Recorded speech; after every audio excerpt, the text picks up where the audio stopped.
Thank you, Mr. Chairman.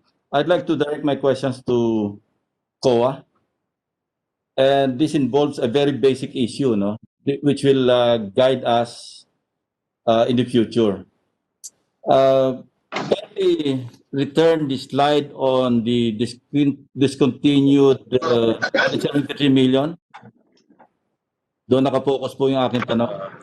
Discontinuance of fiscal year 2020 budget categorized as congressional initiative. Trying to flash it again because this was discussed thoroughly by the chairman of COA. Yeah, at any rate, yeah, per COA's presentation, a total amount of 173 million of PAPs under MOE and CO were discontinued under the 2020 budget as they were categorized as congressional initiative and as for later release FLR pursuant to DBM's National Budget Circular 580. Now, I'd like to point this out, kasi hindi pa tayo. yung NBC 580. Hindi pa tayo. Sorry.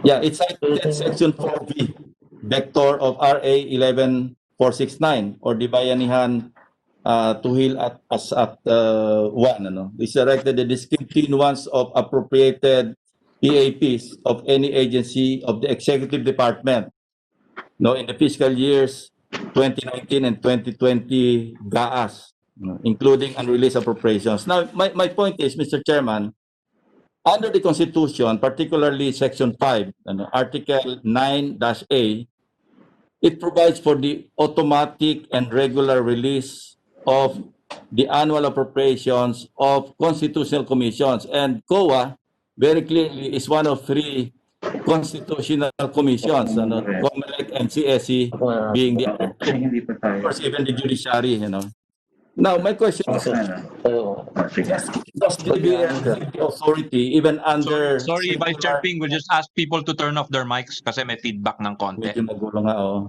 Sorry to interrupt, but go ahead, sir. Yes, my question is very basic, kasi nga under the Constitution, guaranteed naman yung fiscal autonomy of COA being one of 3 constitutional commissions. Now, it's another matter altogether if Chairman Mike is giving up their rights under the Constitution na ma-discontinue yung 173 million because 173 million may be put into good use as shown on the screen. Maski hindi nyo completely ma-implement ito, at least makakatulong sa inyo because as I see on the screen, these are important PAPs.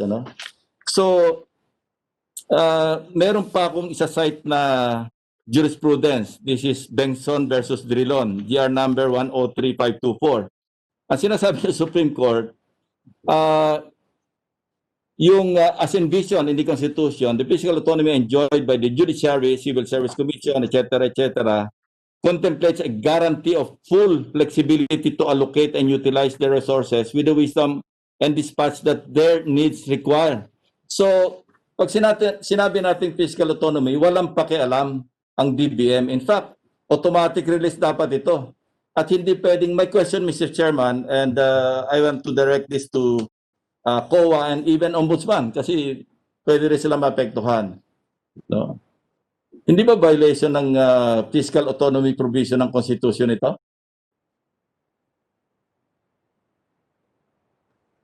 Please answer. The question is directed to COA or to... Either COA or the chairman of the Finance Committee or anybody for that matter. Maybe we can ask COA. To COA chairman. Yeah. What his comment is. Chairman Mike, would you care to comment on that?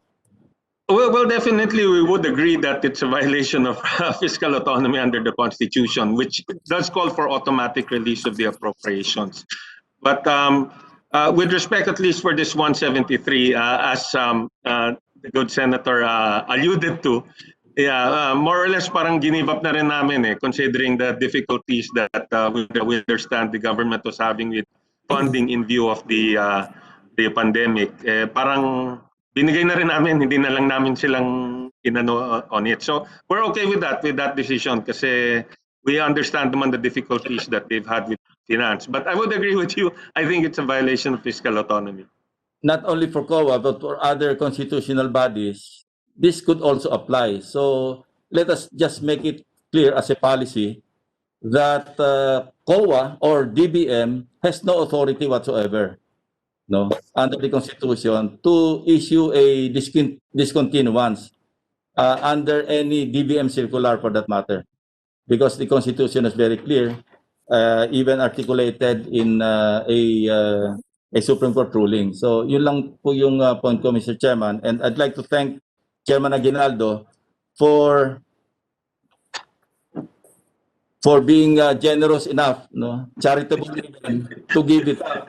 Pero ang gusto ko lang point out dito, and I'd like to manifest it very clearly, na let this not serve as a precedent, no, for future issuances by DBM. So I won't take much of the time of the committee, since alam ko marami pa nakapila and hanggang 2:50 lang tayo. So yun na lang yung issue gusto ko i-clarify.